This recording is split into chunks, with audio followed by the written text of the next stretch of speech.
Сайн байцгаана үзэгчдээ Game Point Podcast-ийн шинэ 7 хоногийн дугаар та бүхэнд хүрэхэд бэлэн болсон байна. Тэгэхээр од дээр яг хаана байгаа гэхээр энэ удаагийн Бухотын тоглолт болсон. 2026 оны Бухотын тоглолт болсон Лос Анжелесийн Inglewood. За тэгээд Into Dome Arena-гийн яг телевизийн тайлбарлагчдын хэсэг дотор сууж байгаа. Тэгээд дөнгөж саяхан тоглолт дуслаа, тайлбараа дуслаа.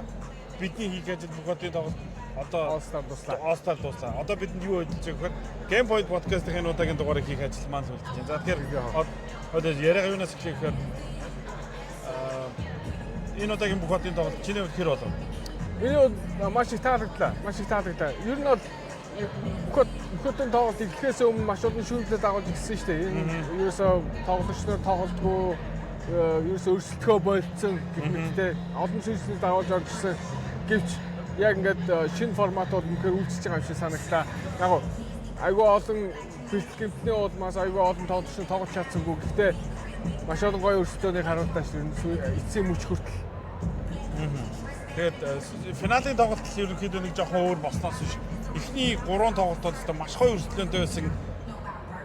Базар шот, нэмэлт цаг гэдэг тийм бүхэм гоё өрсөлдөөнтэй байсан.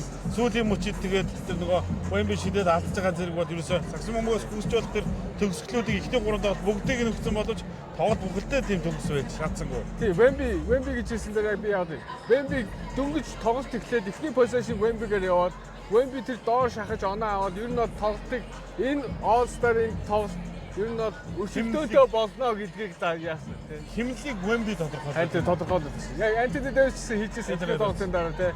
Wemby яг ингэж тоглосон биднийг ингээд цаашаа яаж тоглохыг харуулчлаа гэсэн. Тэгээд тэр бол үнэхээр гайхалтай байдаг. Тэгээд Wemby бол үнэхээр өрсөлдөх гэж ирж байгаа. Ер нь сайн яг тэр менталитет надад ерөөсөө таалагдаад. Өнгөрсөн жил Сан Францискод болсон All-Star дээр Wemby яг л ийм өрсөлдөөнийг үзүүлсэн шүү дээ. Яг тэгсэн тийм. Яг тэргээл авчиж байна. Хэрэгжил болох All-Star-ыг бас дахиад яг энэ өрсөлдөөнөд авчирна гэж хувьдаа харж байгаа.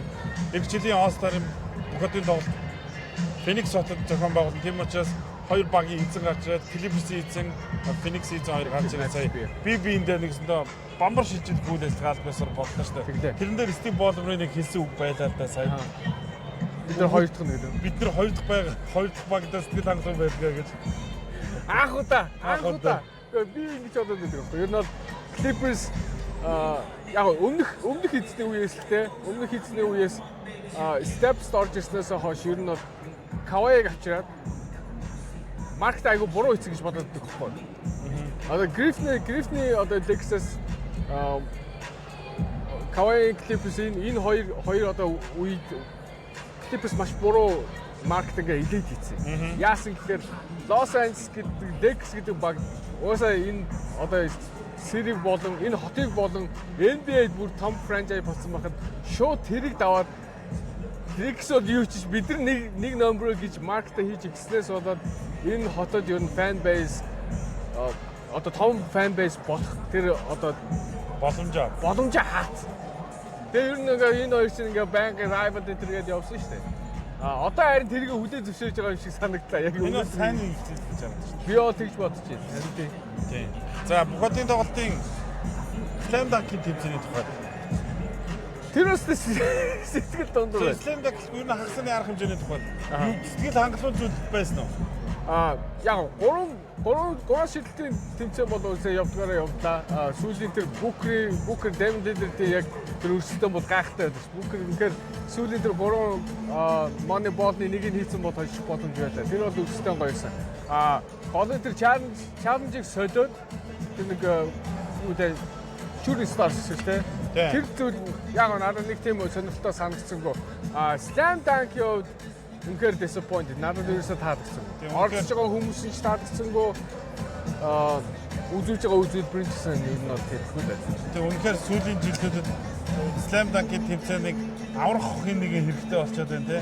Zach LaVine, Aaron Gordon хоёрын төгс авсан. Тийм өрсөлдөөнөөс хойш ер нь бол Slam Dunk-ийн тэмцээн ингээд жил ирэх тусам мууд чинь энэ жилийнх бол тэгээд бүр өмнөх жилийнхээс муу байлаа шүү дээ. Тийм. Ер нь тийм байлаа.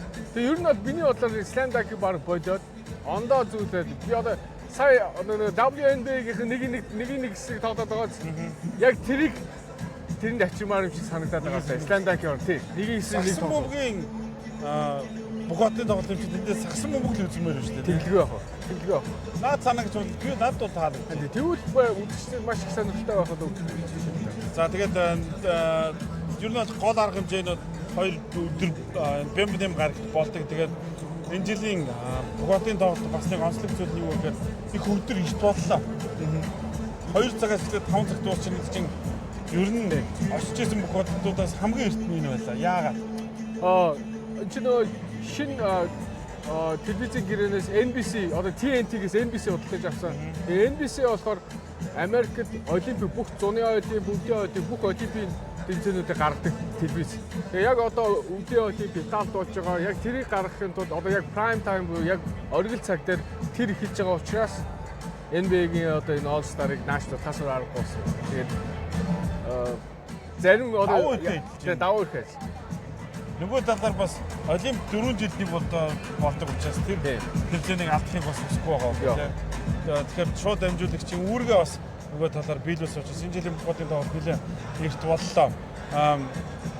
Ер нь 75 жилийн 75 дахь удаагийн бүх хотын тоглолт гэдэг утгаар нь жоохон спешиал зүйл би бол хүрээсэн. Гэхдээ тийм зүйл бол байсан гоо.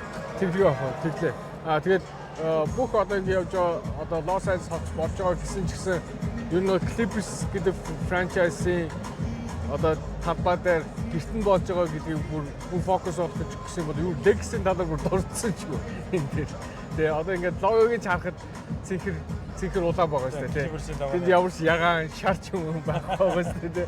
Урд нь бол энэ одоо энэ Лос Анжелес хот 2 багтайгаа 2 дингийн оролцуулдаг байсан бол энэ удаа зөвхөн Лос Анжелес Clippers-ийн талбай дээр Лос Анжелес Clippers-ийн гэрд боллоо гэдэг зүйлээр л анхаарал хандсан. За Game Point podcast-ийн ерөнхий ивент тэтгэгчээр Social Pay ажиллаж байгаа. Та Social Pay найзаа ураад таны урьдчилан зөвлөгөөч хүлээн авч явах юм бол та урамшуулах хүртэх боломжтой.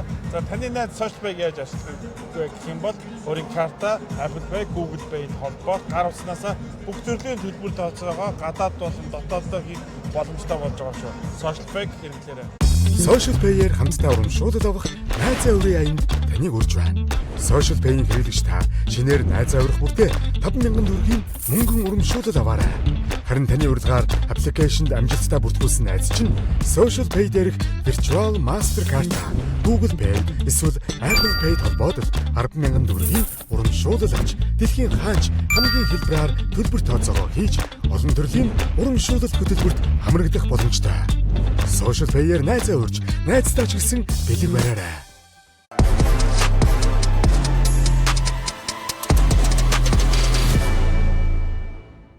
Game Point podcast үргэлжлэж байна. За бидний дараагийн ярилцах сэдэв бол бүх хотын тоглолтын яг энэ өдрүүдэд нэгэн одоо юу гэдэг нь томоохон үйл явдал болсон. Toronto Raptors багс холцоогоор авсан холбоон тоглогч Chris Paul-ыг багаасаа хассан. Золмаар энэ мэдээлэл гарсны араас Chris Paul 21 жилийн сагсан бөмбөгийн замналдаа цэг тавиад зодог тайлж байгаагаа зарласан үйл явдал байлаа. 21 жил point guard гэж нэрлэгдэх хүртлээр тоглосон Chris Paul Америкийн нэгдсэн улсын олимпийн болон дэлхийн аврагын шгшээ баг, NBA-гийн All Star, NBA-гийн бэлтгэлийн багууд авраг авахаас байж болох бусад бүх шагналыг энэ 21 жилийн хугацаанд хүчин тоглолтын төгсгөл гэхэд надад дэндүү хайрын санагдаад байна. Харин надад шинэ төгсгөл нь хайрын санагдаж байна. Тэгээд юунес бол Chris Paul-ийн карьер бол тэртээ тэргөө Hall of Fame карьер шүү дээ, тийм. Тэгээд энэ уул нь ингэж төгсөхийг өөрөө ч хүсээгүй. Toronto Raptors багаас хасахад ямар нэгэн контендер баг өөрийг аваасаа гэж бодсон байх. Ер нь ч гэсэн өөрөөсөө бэлэн байна. Би бэлдэж чинь гэж хэлсэн шүү дээ. Айлч контендер баг санд тавьсангүй. Яг 30 багаас хэн ч санд тавиагүй байх гэж би бодохгүй байна. Хин нэгэн баг санд тавих бэлэн байсан баг. Гэхдээ өөрт нь таалагдав. Өөрөө яг аврагын төлөө контендер багт очих гэсэн баг. Тэгээд тэр одоо юу тэгээд хүсэл биелсэн. Нэг юм асуудал байна. Яг одоо энэ ордоо энэ жилчингээ Clippers Ball-ын үдэлтийг хийж өгөх боломжтой байсан байхгүй юу? Яг зөв. Тэгсэн чинь Clippers Ball-ын үдэлтийг хийж өгөхөөс татгалцсан хэрнээсээ нөгөө багад задлчлаа шүү дээ. Зубацыг явуулчлаа, James Harden явуулчлаа. Над энэ жоох утгагүй санагдаад байна. Chris Paul-ын үдэлт гэж нөгөө талаар маркетинг мөнгө шүү дээ. Тэглээ байна. Тийм. Яагаад? Харин бид ойлгохгүй. Би одоо Frank шүү дээ, Clippers-ийн GM Lawrence Frank. тэрний одоо хийж байгаа үйлдэл болгоно бүр яг миний бодсоос эсрэг яваад байгаа байхгүй тий. Мэдгүй энэ одоо клипсийн энэ жилийн одоо ингээд хийж байгаа бүх зүйлээ тэр ганц нэг скандалтай холбогдоод байгаа шүү дээ. Ер нь тэрнээс болж айгүй олон нүүд хийж байгаа боловч би бодоод хардаад байна. Тэгээ сая нэг New York Times-ийн нэг нийтлэл гарсан тэрэн дээр удахгүй Aspiration компанитай холбоотой, Kawhi-ийн гэрээтэй холбоотой Clippers-ийн энэ скандал дуусгаж байгаа 7.5 саяар торгоод тэгээд драфт ихэхүүдийн байндаа тэгээд Kawhi Leonard-ийн гэрээг хүчингүү бодох тийм арга хэмжээ авахд ойрхон байгаа гэсэн мэдээлэл гарсан. Kawhi Leonard өнөөдөр өчигдөр Adam Silver хэвлэлийн баг хурал дээр харин энэ талаар асуухад бид нар тусдаа 3 дахь одоо хуулийн фэр мөчлөөд идэр ажиллаж байгаа. Би энэ дондоос хийх юм боломж байхгүй. Тэгэхээр New York Times хаанаас тэрийг сонссон, яаж мэдээж байгаа тэр фермээс гарсан мэдээлэл болов би бодоод байна. Kawhi Leonard-ын гэрээг хүчиг болгох гэхээр Kawhi Leonard-ын NBA-ийн замнал дуусна гэсэн үг эсвэл чөлөө дахиад болно гэсэн үг. Миний бодлоор чөлөө дахиад болно гэж байна. Миний бодлоор замнал нь дуусах. Тэр дахиад өөр нэг гэрээг боломжгүй болох байна. Тэгэд хамгийн гол нь ийм зүйл хөрчихсэн бол яагаад энэ үйлдэлийг Chris Paul зориулчаагүй болоо гэж зүгээр яг Chris Paul-ын зодог тайлах дээр шийдвэрээ зарсан үед бол бодогч илээ тэгээд гэхдээ зүгээр эндээс нэг юм харуулж байгаа юм. Альва юм цагийн цагтаал байх хэрэгтэй юм. Зарим зүйл хитрээд ирэхээр хүртэх ёстой байсан тэр зүйлийг хүртэж чадахгүй нөхцөл рүү өөрийгөө хөдөлт юм байна. Магадгүй Chris Paul энэ жил биш өнгөрсөн жил зодог тайлчих байсан юм болоо. Гэсэн бол тэд нэр үндтэйгээр үдүүл хэмжээнд зодог тайлах байсан юм болов гэж бодлоо. Тэгээд одоо яалтаа үлээ харамсалтай байна. Яг яаж төгсөж байгааг нь харамсалтай болохоос яг тэр хүний бүтэн карьер бол гайхамшигтай байна. Тийм. Зүгээр төгсгөл юм байгаа нь харагдав. Тэрээс Chris Paul-ын карьер авраг аваагүй ч гэсэн харамсахааргүй карьер да. Тийм. Chris Paul-ын карьерээр чи амьдрах үгүй би лав тийм л гэж хэлнэ. Тэгвэл ийм төгсгөлтэй ч гэсэн. Би ч тийм л дээ. Ой тэр тухайны скил оноо авах чадвар хамгаална. Бид чинь одоо ингээд жижиг биетэй хүмүүс хамгаалдаг одоо тэр сагсан мөнгө хожихгүй нэгсэн. Chris Paul ч адилхан сагсан жижиг биетэй гэхдээ хамгаалж тоглодог. Бас л шазруу хүмүүс нэг штэ. Chris Paul-тай холбоотой чиний сэтгэл хамгийн тод байгаа дурсан шүү. Chris Paul-тай холбоотой мэдээж Lex-үүдээд болгож байгаа болдог зүйл бол үнэхээр тэр бол Lex бүх одоо фэнүүд тэр дээр бол харамсдаг байна. Тэр трейдээс болж ер нь бол хөгжлийг нэлээд хэдэн жилээр шухраасан. Тэгээд хэрвээ Chris Paul-ын трейд ирсэн бол Kobe-тэй Dwight Howard-тэй яаж тоглох байсан гэдэг бид таашиг штэ. Хэрвээ маш том хэрвээ гэдгээр төгсдөг. Миний хувьд бол Chris Paul-ын би тэр нөгөө нэг дасгалжуулагчаар New Orleans Hornets-т Byron Scott ажиллаж байсан. Тийм. Тэгээд David West, Paige Stoikos, Tyson Chandler үед 2008 он баггүй. Тийм, тийм. Chris Paul дасгалжуулагчаа би зүгээрээ надад итгээ би гимтэхгүй намайг тоглуулчлаа гэж гуугаад бөөжийн дасгалжуулагчаа тоглуулчлаа. Би мэрэгжлийн тамирчин, NBA-гийн тамирчин дасгалжуулагчаасаа тэгж тоглож ийн гуйжийн гэд хилээд сууж тоглож ийснийг би анх зүрхтэй. Тийм тоглогчийг анхудаа жоо. Сор ганцудаг Chris Paul-аас харсан магадгүй дахиж өөр нэг харахгүй. Тэгэхээр дээрэс нь 2013 онд All-Star-ыг очиж сурвалж илжсэн. Миний анхны All-Star байсан. Тэр жилийн All-Star MVP нь Chris Paul болж исэн. Яг тэр хүүгээ дагуулсан ингээд найжуугаар ингээд гараад бүгдээ Vegas явцгаа ингээд тэр ингээд дорсомжууд орж ирж ингээд Chris Paul яхахгүй. Чи Chris Paul-ийн амьдралаар амьдрах уу гэвэл ийм төгсгөлтэй байсан ч дуртаяа энэ цагсан бөмбөгийн замлаг өөртөө өсгөл тийм агуу тоглож байсан. Тийм шүү дээ. Би бас ингэж бодож байна. Одоо ингээд яг тоглогчийн өөр карьерын дуусчин тий. Би Chris Paul-ыг дасгалжуулагч яваар хармаар. Магадгүй энэ характер төгөх болов. Яг одоо шинэ үед бол хэцүү баг. Гэхдээ яа өөрөө засагч юм. Өөрөө хүнтэй одоо юу гэдэг яаж өөрийнхөө мессежийг хүргэх одоо тэр арга барилаа өөрчлөх юм бид мэдэхгүй шүү дээ. Гэхдээ ямар ч байсан тэр хүний тархинд байгаа тэр сагсан бөмбөгийн мэдлэг IQ-ыг би одоо юу гэдэг дасгалжуулагчийн төвшөнд хармаар юм шиг санагдав. Маш сайн дасгалжуулагч болж магадгүй гэж би бодод. Jason Kidd сайн дасгалжуулагч болсон шүү тийм. Яг тийм.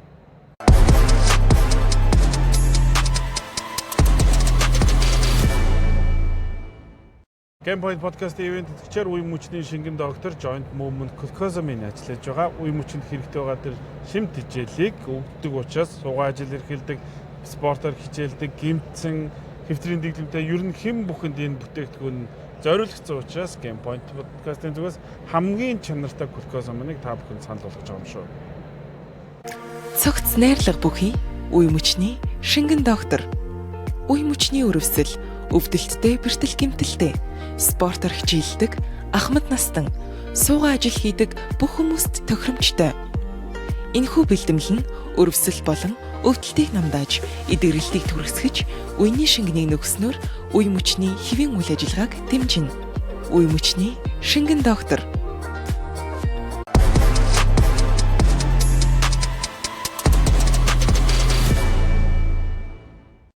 Өнөөдөр нэм гараг хэвлэлийн урал тийм их болоод байдаг өдөр. Гэхдээ уламжлалаар нэм гарагт одоо баг 2 хүн хэвлэлийн урал хийдэг болчиход байна л да. Нэг нь комиссар Адам Силлер. Комиссар Адам Силлерийн зүйлийн талаар хойлоо дараа нэрээ. Өнөөдөр LeBron James 2 дахь жилдээ дараалаад хагас өдөр биш бүтэн өдөр ганцаараа хэвлэлийн урал хийлээ.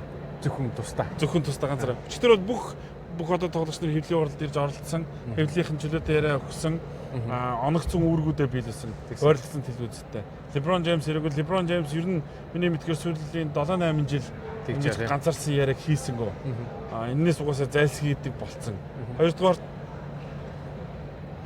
бүр тэрэн дундаа хагасаан бүтсэн биш, хагасаан биш бүтэнсэн нэм гарагт ирж ингэж ганцаараа ярьж өгдөг. Тэгээ өнөөдрийн хэвлэлийн урал дээр онцлог зүйл нь юу байсан бэ гэдгээс хоёлаа яргаа өгчлээ.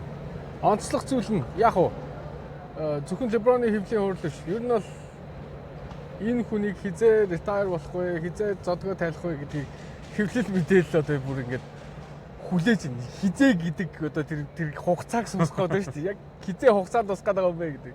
Тэгээ бүр ингэж тоглогчноос хүртэл асууж штэ ингэж чи LeBron зодог тайлахад ойлгох уу гэдэг. Вэмбиггүй эсвэл Anthony Edwards би магадгүй ганц хоёр тусаж магадгүй гэх мэтлэн ингээд бүх ингээд хэвлэл мэдээлэл тэр хүнээс яг тийм хариулт сонсох гээд байсан. Тэгээд өнөөдөр бол үнэхээр залхсан хариулт өгсөн байлээ шүү дээ. Би амьдрмаар байна. Намайг зүгээр 50 өргөд өгөөч те. 50 өргөд өгөөч би тэгээд би өөрөө ч мэдэхгүй байна гэдэг нь би өөрөө ч мэдэхгүй байна гэхээр тэр хүн бэлэн биш байгаа байхгүй. Зодог тайлах бэлэн биш байна. Би өөрөө ч мэдэхгүй байна. Хэрвээ би мэдэх юм бол та нар ч гэсэн мэднэ л. Тэгэхээр одоо хүртэл зодог тайлах болоогүй байна. Шийдвэрээ гаргаагүй байна. Тэгээд дахиад тоглох сонирхолтой байна гэсэн үг шүү дээ. Ягаад LeBron-ы талаар энэ талаар ингээд асуугаад байна вэ гэхээр LeBron-ы мэдээг төрүүлж зарлана гэдэг бол хэл мэдээллийн байгууллагын хүн сэтгүүлчийн хувьд ямар хэмжээний хандлт авах вэ? Тэгэхээр тэрний төлөө хандлтын төлөө сэтгүүлчид боломж гарах бүрд LeBron-оос энийг асуух болно. Хизээ зодог тайлах гэж байгаа юм бэ? Хизээ зодог тайлах гэж байгаа. Энэ бол LeBron James-д ирж байгаа цаашдаа олон асуултын дөнгөж хагасна явж байгаа гэдэг итгэлтэй байгаа даа. За нөгөө талаар комиссар Адам Силлер өнөөдөр маш эвгүй гэх юм уу маш сонирхолтой зүйл ярьсан. Эвгүй гэх нь оттохгүй он жилэхгүй байна. Сонирхолтой зүйл. Түүний зөвлөхүүд болон Адам Силлер яаж байгаа гэхээр энэ албаар танкинг хийж байгаа багуудыг болиулахын тулд NBA-гийн драфтын системийг үгүй хий гэж бодож байгаа гэж. Тэгээ яаж тоглогч нар орж ирэх юм бэ гэсэн чинь шууд коллежээс нэрээ өгж байгаа тоглогчдыг чөлөөтэй ханд болгох гэж. Маш олон яаж тэгээ яах гэдэг асуулт надад ургаж гарч ирсэн л да. Харин тийм бас одоо бид нэг ингээд ерөөсөө драфтгүй байж үзээгүй болохоор яг яах вэ гэдгийг ерөөсөө толгойд орж ирэхгүй л байл та. Хэрвээ тэх юм бол одоо high school-ээс нь одоо юунууд recruit хийдэг штэ одоо том коллежууд. Тэрний талаар хойноос нь скаутаа явуулаад хэдэн жилээр нь судаад амьдралын судлаад тэгээ бүх багууд одоо ингээд бид чамд ийм чадна ингээ хамаг юм амлаад тэгээд сургууль руугаа авдаг шиг ерөөсөө ер нь бол free agent юм байна. Коллеж төгсөөд нэг жил тоглоод орох боломжтой үед нь бүх тоглогчны free agent тэгээд багууд тэр шиг өрсөлдөх юм. Тэгэхээр харин хамгийн ихний одоо салингийн цэс дээр яаж өрсөлдөх нь бид нар мэдэхгүй байна. Гэтэ rookie-гийн max-ыг шууд өгөх юм уу? Эсвэл rookie-гийн гэрээ чинь өрсөлдөх боломж байхгүй байгаа шүү дээ. Rookie гэрээ гэхэр чинь те. Уул нь одоо чинь rookie гэрээ чинь lottery сонголтоор сонгогдсон бол арай их мөнгөтэй те. Тэгээд second round бол арай бага мөнгөтэй гээд явдаг шүү дээ. Яг тэр яаж өөрчлөгдөх үү гэдэг бол сонирхолтой. Тэгэхээр нөгөө талаар энэ чинь за одоо энэ Лос Анжелес хотын хоёр багт ч гэдэг юм уу? Том маркетууд, Нью-Йоркийн Майами, Сан Франциско. Энэ том маркетуудад бол маш том давуу тал өгөх гэдэг шүү дээ. Нөгөө талаар энэ жижиг багууд яг яах вэ? Тийм. Тэгэхээр тэр асуулт том байхгүй. Драфттай байхад одоо free agent-ээр би том одоо маркеттэй багууд ингэж аваад байна гэдэг гомдол байсаар байдаг шүү дээ. Тэгээ тэгэнгүүт одоо бүр эхнээс нь бүр драфт ч өгөх боломжгүй болно гэдэг бол тэр багуудад бол маш хүндрэлтэй байх болов уу гэж бодож байна. Хүндрэлтэй байх нь бол гарцаагүй.